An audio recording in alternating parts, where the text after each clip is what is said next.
Dear friends, good morning to you all. I am here on my property uh, trying to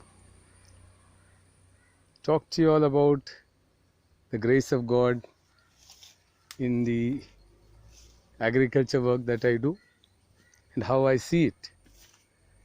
Uh, what you're seeing now is my shot, my face, but I would like you to look at what is going on around here, what I have planted, and things that will interest you. What you are seeing here is a tapioca plant. This is a red lady papaya plant. Uh, you can see the arrowroot plants over here, arrowroots. Uh, these are arrowroots, and you can see the lady finger okra growing over here. These are small okra that I have planted. Then you can also see the corm that is growing. It had to be transplanted from elsewhere because the pigs were destroying it over there. That is why you see the growth to be a little weak. As we go back over here, you can see the ginger that we have planted. This time I have done a smaller area of ginger. Generally I have a larger area for ginger and turmeric. This time it was a smaller area. What you have over here is an Ethica plantain tree. It's an Ethica plant, the banana, the large banana. Oh boy, I stamped on an okra plant without realizing it. Okay, here you can see a guava tree, sapling, it's growing up. Okay, now if you look around, you can see the pepper plants.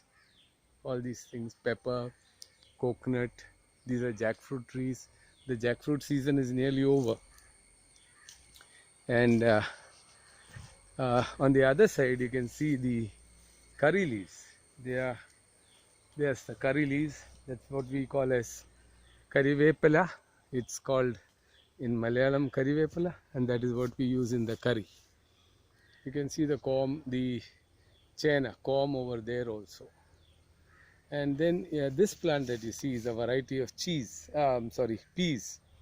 which was early in vogue in Kerala, but now people don't use it anymore, though I'm trying to bring it back. Okay, now you'll wonder why I'm showing all this to you. I don't want to tell you I'm a very big agriculturist or anything like that. I thank God for the time that I'm able to spend over here. It's rejuvenating.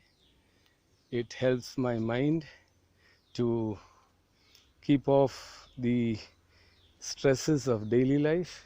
Plus it gives me the sense of achievement in what I do. In the book of Genesis, God gave humans the big responsibility of tilling and keeping the land. Tilling and keeping the land. He also said to have dominion over everything on earth. This is a coconut tree that I planted.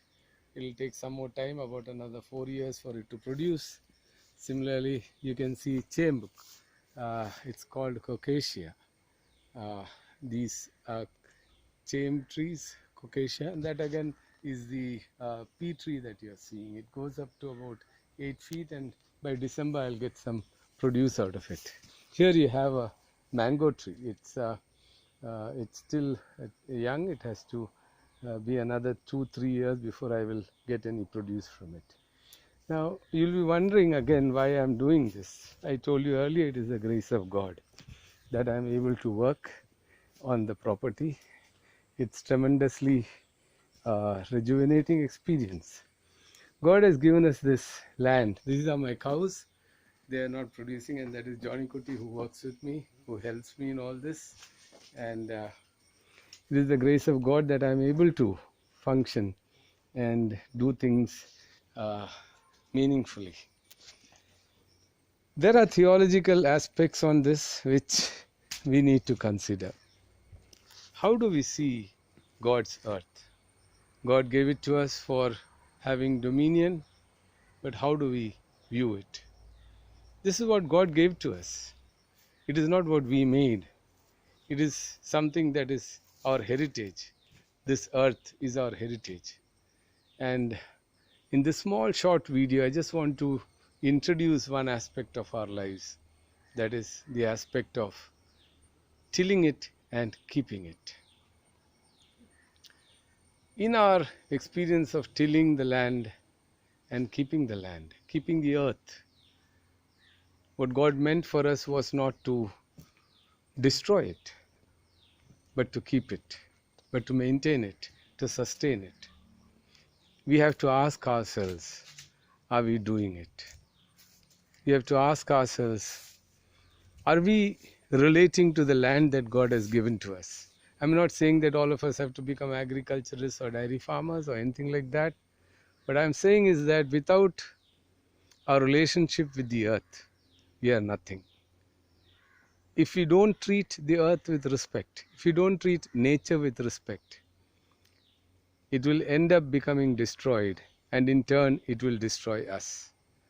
God has given us this great privilege of being the co-partners of this earth with every other creature, every other living thing, from the small virus to the greatest oak tree.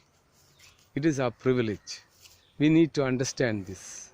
In a series of talks that I hope to upload in the next few days or weeks, I hope I'm able to bring this beautiful experience to our minds, so that our relationship with God and with God's nature will be meaningful.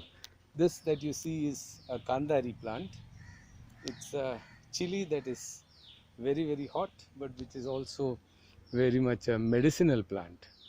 All of this is given to us by God. In the next few videos that I will be uh, talking during those sessions, I hope that we'll be able to bring to the forefront the need for us to sustain this land, to nurture it, to keep it, to make it meaningful, and that all of us can live in fellowship and love with each other, rather than in hatred, in domination, and in a feeling of being better than the other, which is the competitive spirit, which possibly to some level has been taken far beyond what should have been.